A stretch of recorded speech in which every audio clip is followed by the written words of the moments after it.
There are disturbing images this morning from a fire that burned for 2 hours aboard a Royal Caribbean cruise. The ship was off the Florida coast heading for the Bahamas when the fire broke out yesterday morning. The Grandeur of the Seas departed Friday from Baltimore. That's where Chip Reid is. Chip, good morning. Well, good morning, Charlie and Nora. The Grandeur of the Seas began year-round service earlier this month after a $48 million renovation. Now, less than 4 weeks later, it is out of commission.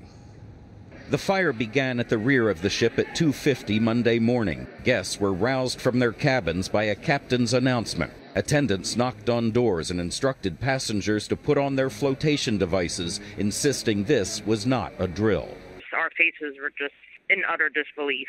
You could see smoke and a little bit of flames. When they started lowering the boats, like our mouths just dropped. We're not broken down. We're on fire in the middle of the ocean.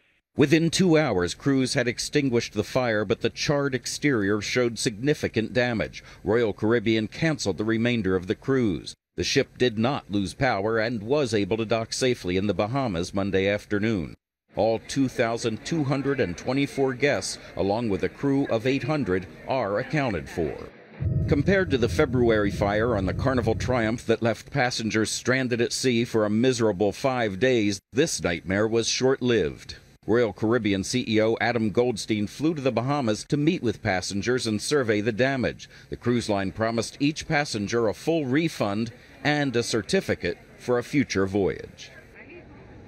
Now, the cause of the fire is unknown. The Coast Guard and the National Transportation Safety Board are investigating. The cruise line has arranged about a dozen charter flights to fly passengers back here to Baltimore today. But Charlie and Nora, it has been raining all morning here in Baltimore, so some of those passengers might want to think about using that refund money to spend a few days in the Bahamas. I thought you might say Baltimore.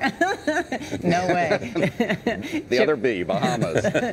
Chip Reid, thank you.